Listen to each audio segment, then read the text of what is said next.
সন্ন্যাসীদের প্রতি মুখ্যমন্ত্রীর মন্তব্যের প্রতিবাদে এবার রায়গঞ্জ শহরে বিক্ষোভ মিছিল করল ভারত সেবাশ্রম সংঘের নেতৃত্ব সাধু সন্ত ও হিন্দু সমাজ। সোমবার বিকেলে রায়গঞ্জে দেবীনগর ভারত সেবাশ্রম সংঘ প্রাঙ্গণ থেকে ঘড়িমোড় পর্যন্ত ধিক্কার পদযাত্রা অনুষ্ঠিত হয়। এই পদযাত্রায় সন্ন্যাসীদের পাশাপাশি হিন্দু সমাজের প্রতিনিধিরা উপস্থিত ছিলেন। সেই সঙ্গে শহরের ঘড়িমোড়ে পদযাত্রা শেষে একটি ধিক্কার পথসভাও করেন বিক্ষুব্ধ সন্ন্যাসীরা। মুখ্যমন্ত্রীর শুভবুদ্ধি উদয় হোক এবং সবাইকে নিয়ে চলতে শিখুন বলে কটাক্ষের সুরে দাবি করেন বিক্ষোভকারী সন্ন্যাসীরা।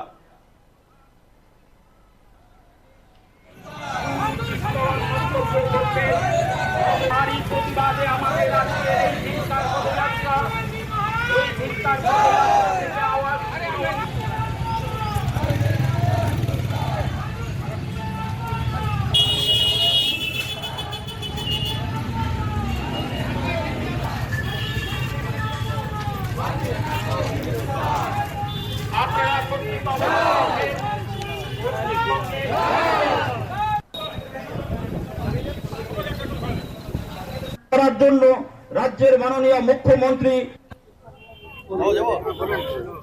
আজকে এই যে আপনারা যে পদযাত্রা করলেন এতে কতটা প্রভাব পড়বে কি মনে হয়?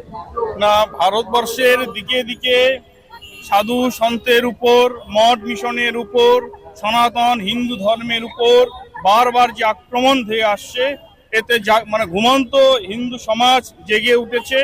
তাই আজকে স্বতঃস্ফূর্তভাবে প্রশাসন থেকে আমাদেরকে অনুরোধ করেছিল, আমাদের আজকে 2000 ভক্ত স্বতঃস্ফূর্তভাবে অংশগ্রহণ করতে চেয়েছিলেন।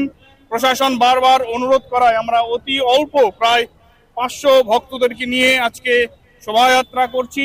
আমরা প্রশাসনকে মেনে চলি, তাদেরকে সম্মান জানাই। তাদের কথা রাখবার জন্য আরো যারা স্বতঃস্ফূর্তভাবে অংশগ্রহণ করতে চেয়েছিলেন তাদেরকে আমরা নিষেধ করেছি। এই যে আজকে পদযাত্রা এটা প্রভাবিত করবে মনে হয়, নারা দেবে? নিশ্চয়ই প্রভাবিত করবে। কারণ সাধু সন্ন্যাসীদের ব্যথা, সাধু সন্ন্যাসীদের চোখের জল কখনো বৃথা যায়নি।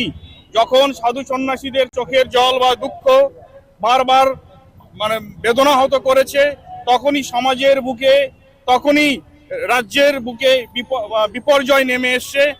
এক্ষেত্রেও অন্যতা হবে না যদি না মুখ্যমন্ত্রী এবং তার প্রশাসন শুধরে না যায় পূজ্য স্বামীজি যে কথা বললেন।